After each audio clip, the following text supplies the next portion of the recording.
ഇത്ര പ്രകൃതി രമണീയമായി ഇത്രയ്ക്ക് ആംബിയൻസ് ക്രിയേറ്റ് ചെയ്തു ഒരു ബാർ അസോസിയേഷൻ ജൂൺ 5 ആഘോഷിച്ചിട്ടില്ല. അതുതന്നെ നിങ്ങൾ എത്രത്തോളം പ്രകൃതിയെ സ്നേഹിക്കുന്നുണ്ടെന്നും എത്രത്തോളം നിങ്ങൾ ആ ദിവസത്തിന് വാല്യൂ കൊടുക്കുന്നുണ്ടെന്നും കാണാൻ കഴിയും. മറ്റു ഫ്രൂട്ട്സ് കൊടുക്കുന്നതിനേക്കാളും വലുതായി പ്ലാവ് കൊടുത്തു കഴിഞ്ഞാലുള്ള ഗുണം എന്ന് വെച്ചാൽ പണ്ട് കാലത്ത് പറയും ദാരിദ്ര്യം മാറുന്ന ഒരു ഫ്രൂട്ടാണ്. ഒരു വീടല്ല, ഒരു ചക്ക മുറിച്ച മിനിമം ഒരു 3 വീടേക്കും കഴിയാനുള്ളത്. എല്ലാവർക്കും നമസ്കാരം. ജൂൺ 5 ലോക പരിസ്ഥിതി ദിനത്തോടനുബന്ധിച്ച് വളരെ വ്യത്യസ്തമായിട്ടൊരു പരിപാടിയാണ് ചാലക്കുടി ബാർ അസോസിയേഷനിലെ അഭിഭാഷകർ ചേർന്ന് സംഘടിപ്പിച്ചത്. വളരെ വ്യത്യസ്തമായിട്ടുള്ളൊരു പരിപാടികളായിരുന്നു. അതായത് കലാഭവൻ മണി പാർക്കിൽ വെച്ച് അവിടെ നിർദ്ദിഷ്ടമായൊരു സ്ഥലത്ത് നല്ല ഇനം പ്ലാവിൻ തൈകൾ നട്ടുപിടിപ്പിച്ചുകൊണ്ടാണ് ചാലക്കുടി ബാർ അസോസിയേഷനിലെ അഭിഭാഷകർ ഇന്ന് പരിസ്ഥിതി ദിനം ആചരിച്ചത്. പരിപാടി ഉദ്ഘാടനം ചെയ്ത് ജില്ലാ അഡീഷണൽ ജഡ്ജ് വിവിജ സേതുമോഹനൻ, MLA സനീഷ് കുമാർ ജോസഫ്, നഗരസഭാ ചെയർമാൻ ഷിബു ആലപ്പൻ, ജൂനിയർ ജഡ്ജിമാരായ പാർവതി, VS സവിത, അഡ്വക്കേറ്റ് വിൽസൺ പടാശ്ശേരി തുടങ്ങിയവരാണ് പ്രസംഗിച്ചത്. തീർച്ചയായിട്ടും വളരെ വ്യത്യസ്തമായൊരു പരിപാടി. അതായത് ഈ വെറുതെ വൃക്ഷത്തൈകൾ നട്ടുപോകുക എന്നതിനേക്കാൾ ഉപരി അതിന് കൃത്യമായിട്ടുള്ള സംവിധാനങ്ങൾ ഒരുക്കിക്കൊണ്ട് തന്നെയാണ് ചാലക്കുടി ബാർ അസോസിയേഷൻ ഇന്ന് ഈ പ്ലാവിൻ തൈകൾ നട്ടുപിടിപ്പിക്കാനായിട്ടുള്ളൊരു ഇടപെടൽ നടത്തിയത്. നമുക്കറിയാം, ഒരു പ്ലാവിൻ തൈ എന്ന് പറഞ്ഞാൽ പ്ലാവ് മറ്റുള്ള വൃക്ഷങ്ങളെ പോലെയല്ല.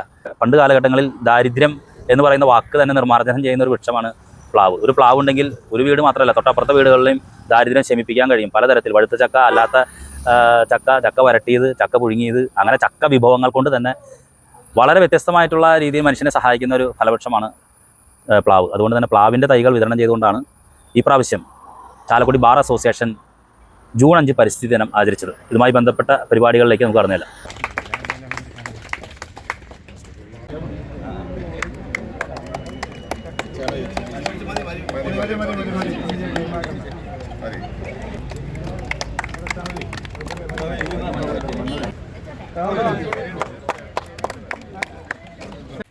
ജൂൺ 5 ലോക പരിസ്ഥിതി ദിനം എല്ലാവർക്കും അറിയാം.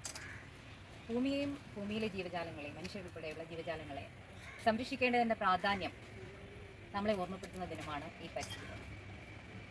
നമ്മളെല്ലാവരും ഇതിൽ ഭൂരിഭാഗം പേരും നിയമത്തിൻ്റെയും നീതിയുടെയും കാവലാളുകളായി പ്രവർത്തിക്കുന്നവരാണ്. നമ്മളിപ്പോൾ ഉപയോഗിക്കുന്നത് പ്ലാസ്റ്റിക്കാണ്. ആ പ്ലാസ്റ്റിക് സാധനങ്ങൾ പ്ലാസ്റ്റിക് സഞ്ചിയിൽ കിട്ടുന്നു. ആ സാധനങ്ങൾ നമ്മൾ യാതൊരു ഉത്തരവാദിത്വവും, നമ്മുടെ കടമ എന്താണെന്ന് അറിയാതെ വലിച്ചെറിയുകയാണ് ചെയ്യുന്നത്. അതുമൂലം പ്രകൃതിക്കും ഭൂമിക്കും എല്ലാം വളരെയധികം ദോഷങ്ങളാണ് ഉണ്ടാകുന്നത്. ഇവിടുന്ന് ക്യാൻസർ അതുപോലത്തുള്ള അസുഖങ്ങൾ വരുന്നതിന് പ്രധാന ഘടകമാണ്. അപ്പോൾ അഭിഭാഷക സുഹൃത്തുക്കളും അതുപോലെ തന്നെ ഈ കൂടിയിരുന്ന ആളുകളും ഒക്കെ ഇന്നൊരു പ്രതിജ്ഞ ചെയ്യാം. നമുക്ക് പരിസ്ഥിതിക്ക് വേണ്ടിയിട്ട് നിൽക്കാം. അതുപോലെ തന്നെ നമ്മുടെ പ്ലാസ്റ്റിക്കിനെ നമുക്ക് ഉന്മൂലനം ചെയ്യാം. തീർച്ചയായിട്ടും നമുക്കറിയാം, കാലാവസ്ഥ ഒരുപാട് മാറിക്കൊണ്ടിരിക്കുന്ന ഒരു കാലഘട്ടമാണ്. നമ്മുടെ ദൈവത്തിൻ്റെ സ്വന്തം നാട് ഇന്ന് ആ പേര് മാറ്റേണ്ട ഒരു അവസ്ഥയിലേക്ക് പോയിക്കൊണ്ടിരിക്കുകയാണ്. 40-45 ഡിഗ്രി ചൂടിലേക്കാണ് വേനൽക്കാലമായാൽ നമ്മുടെ നാട് എത്തിക്കൊണ്ടിരിക്കുന്നത്.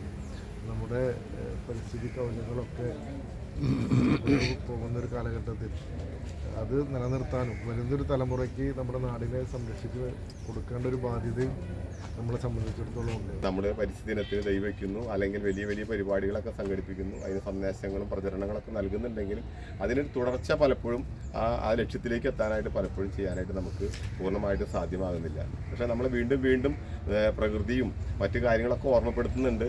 ഇത് നന്നായിട്ട് കൊണ്ടുപോകണം എന്ന് തന്നെയാണ് നമ്മൾ ഓർമ്മപ്പെടുത്തുന്നത്. അപ്പോൾ ഇന്നിപ്പോൾ ഈ ചെടികൾ വെക്കുമ്പോൾ പൊളിവെക്കലിനോടും പ്രിയപ്പെട്ട ബാർ അസോസിയേഷൻ ഭാരവാഹികളോട് ഞാൻ പറഞ്ഞു, സുരക്ഷിതമായ ബലമുള്ള ഒരു സംരക്ഷണം ആ ചെടികൾക്ക് കൊടുക്കണം. അതിന് തന്നെ ഒരു എക്സ്ട്രാ മാർക്ക് ബാർ അസോസിയേഷന് കൊടുക്കണം. പരിസ്ഥിതി ദിനത്തിനോടനുബന്ധിച്ച് നമ്മൾ കുറേ വാക്കുകൾ ഇങ്ങനെയൊക്കെ പറയും. പക്ഷേ ആദ്യം തന്നെ എപ്പോഴും നമ്മൾ നമ്മുടെ അവകാശത്തെ പറ്റും, right to life, right to water, right to air എന്ന് നമ്മൾ വക്കീലന്മാരെപ്പോഴും പറയുമെങ്കിലും അതിനൊക്കെ അപ്പുറം നമ്മുടെ ഡ്യൂട്ടി, മാഡം പറഞ്ഞ പോലെ 51 AG ഡ്യൂട്ടി ആർട്ടിക്കിളിനെ കുറിച്ച് നമ്മൾ മറക്കുന്നു. നമുക്ക് എല്ലാവർക്കും ഒരു കോൺസ്റ്റിറ്റ്യൂഷണൽ ഡ്യൂട്ടി നമ്മളിൽ ഉണ്ട്. അതായത് പ്രകൃതിയെ സ്നേഹിക്കാനും പ്രകൃതിയെ സംരക്ഷിക്കാനും ഒക്കെ. അത് നമ്മൾ മറക്കാതെ മുന്നോട്ട് കൊണ്ടുപോവുക, അതിൻ്റെ എല്ലാ അർത്ഥവും നമ്മൾ മനസ്സിലാക്കി മുന്നോട്ട് കൊണ്ടുപോവുക